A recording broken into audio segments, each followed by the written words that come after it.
Hello, my name is Adrien Merigeau, and I directed the short film called Genius Loci.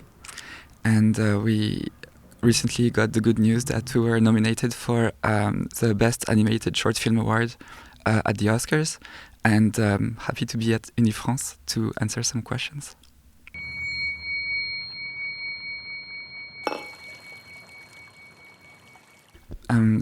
The idea for Genius Loci came from a few different places. Like the first idea for the character, I think, came from the fact that I was living in Ireland for a few years when I was working on Tom Moore's Song of the Sea, the feature film. I used to draw my friends a lot because like all my creative energy went into Song of the Sea, the film. And so later after work, I would like draw my friends, and I started to have like the desire to talk about the people around me and my friends and how they lived. And this particular group of friends were like really fascinating to me, like really free-minded. And in particular, one person who I really loved, who was kind of like fleeing responsibility a little bit, but his personal presence was like a fire of poetry, and I wanted to make a character like this a little bit. Another place where it came from was a friend of mine in Ireland as well, who's a musician, and she said that when she was playing music and became in the flow, it felt to her that she was experiencing the presence of a spirit who was guiding her through her performance. And I think that led also to talk about spirituality a little bit in a Zen way, or in an ascetic way. It's spirituality coming from meditation and letting go of control and this kind of stuff, which is the spirituality of my father, who practices Zen Buddhism and who made the music for my film. So all these things connected started the film. S'ouvrir. Étoile. Peut-être.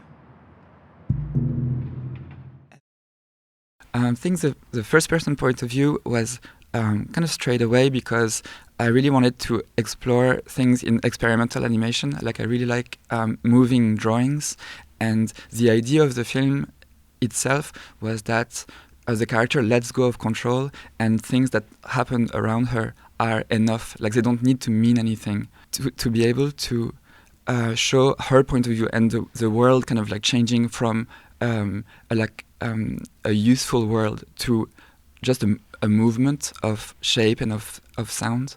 I think we needed to be like to have the whole film experienced from her point of view. So I thought like for the film to be able to be quite captivating, it needed to be in a specific rhythm that was a bit like composing music, maybe a little bit, because it's not.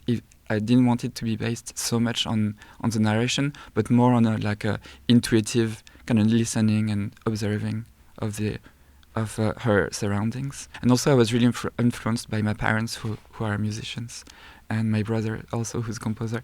And they do contemporary music, so they have this way of writing music in a very intuitive way. I think that was a big influence for me, I think.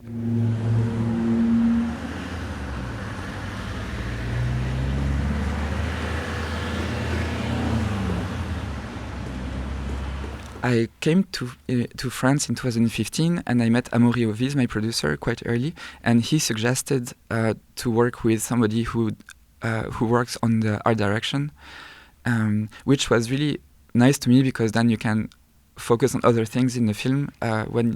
Because I love doing art direction, but the collaborative effort was like a really interesting idea to me, and he showed me the work of Brecht Evans that I didn't know at the time, and it was like a perfect match for the film, obviously, because I wanted to talk about a certain perception of the chaos inside the city that is deformed to look like it's alive.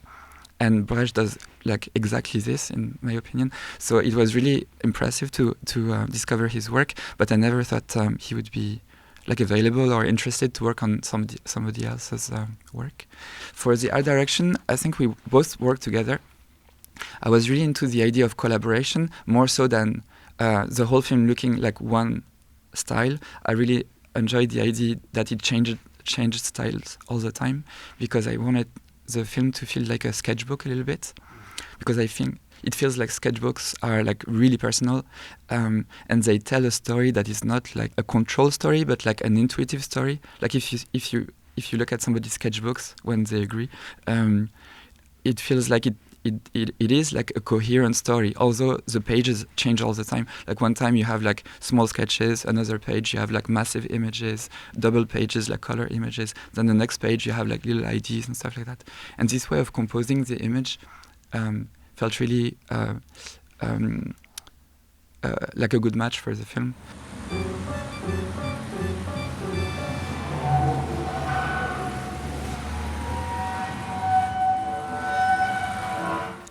With Céline, so we met a bit like during the writing of the film. I love her work so much, like I'm a big fan of her work and how expressive it is. And so I was talking to her about my film, and she was giving me so much like amazing feedback that at some point there was this part when the character goes for the first time outside in the city and has like a inside monologue about like the chaos of the city and the way she looks at it. And I was a bit stuck on it, and it was really great that Céline was up for like doing 2 minutes or 1.5 minutes of animation just for that part. And she works really intuitively, which was great for this passage. Like I was really insecure about like, or really unsure about what I was doing, and it was super cool to see Céline just having like such a strong intuitive ideas like one after the other, and she worked quite fast. She works like under camera with like scratching markers on plastic sheets of plastic.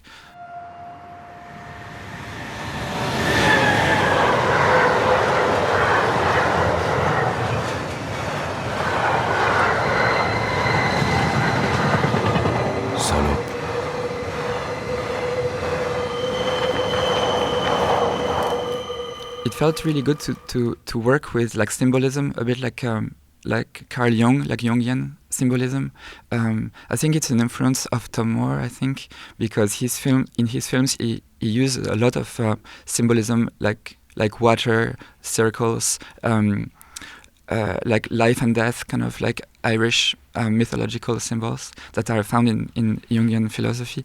And so it felt like it was a kind of a natural approach for the film to have this epic element and this timeless element where you recognize kind of like I don't want to say something cheesy, but like a yin yang, kind of like opposite forces in the elements around you.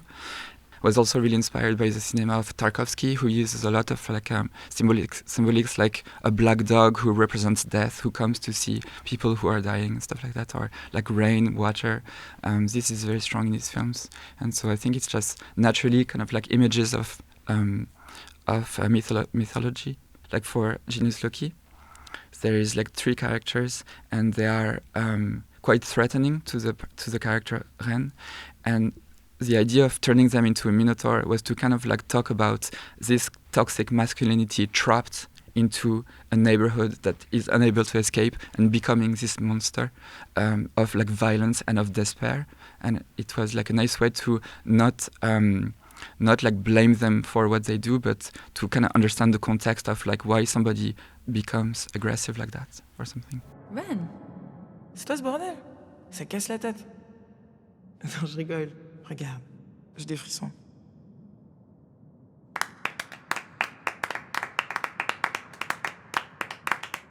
Merci. So we did like a casting with through Kazakh, and I discovered the voices of Nadia Moussa and Gina Djemba through that, which was amazing. And I wanted to work with a friend of mine who's an Irish singer for Rosie, because I liked the idea that she was not from France, and that she came with like some kind of like a point of view that was like from far away kind of thing. And she's like, I also really liked the fact that Georgia Cusack, the singer who does the voice of Rosie, she doesn't really speak French, so she was kind of like just like voicing the syllables of like the dialogue that we wrote. And there's a lot of hesitation and a lot of like really nice ways she says the words that I really like. Arrête!